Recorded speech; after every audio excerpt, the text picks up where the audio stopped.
our top stories this week. An independent report is saying that regardless of all the reforms over the last year, including the creation of a new standalone agency to deal with child abuse, Arizona's child welfare system is still an utter failure, as they're still dealing with high staff turnover rates and a rising number of child removals. In Australia, the child protective industry is ignoring the pleas for help from foster parents who are dealing with crisis and complex behavior issues of kids who are placed in their care, while a Royal Commission inquires into the sexual abuse of children in Australia's foster care system finds all kinds of problems causing children to be at risk of significant harm, including kids being bounced from home to home amid an ever-growing shortage of foster homes. In Kansas, members of the legislature are requesting an audit of the child protective industry after a newspaper investigation into unacceptable response times regarding child abuse cases. California's legislature is poised to pass a law making it much harder to feed psych meds to foster kids. Some of Canada's wannabe adoptive parents are giving up the fight due to endless delays that cause thousands of children to be stuck in the system instead of being placed with families. And in Maine, a bill to outlaw the rehoming of adopted children is set to become law after the legislature overrides the governor's veto. The number of stolen children in Florida is up 25% over the last 2 years. The number of stolen children in Vermont is up 33% over the last year due to knee-jerk reactions from the legislature, who is reacting to 2 children who fell through the cracks of CPS. In Massachusetts, the child protective industry is facing a massive backlog of appeals from thousands of parents who disagree with being substantiated for child abuse or neglect by CPS agents. And in Pennsylvania, there are concerns over a new law requiring tougher background checks on people who work or volunteer with children because they will cost too much and scare good people away.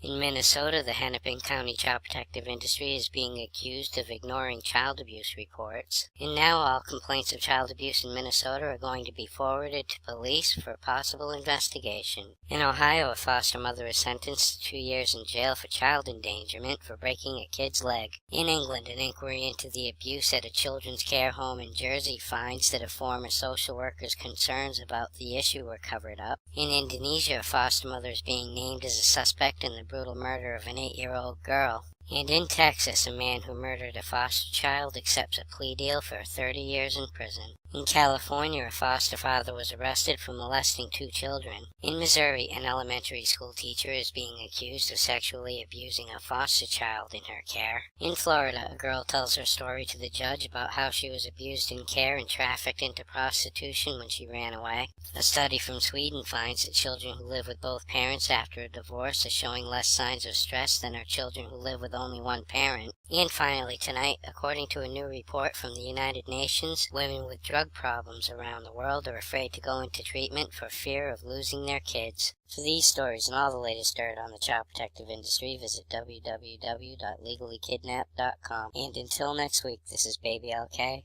over and out.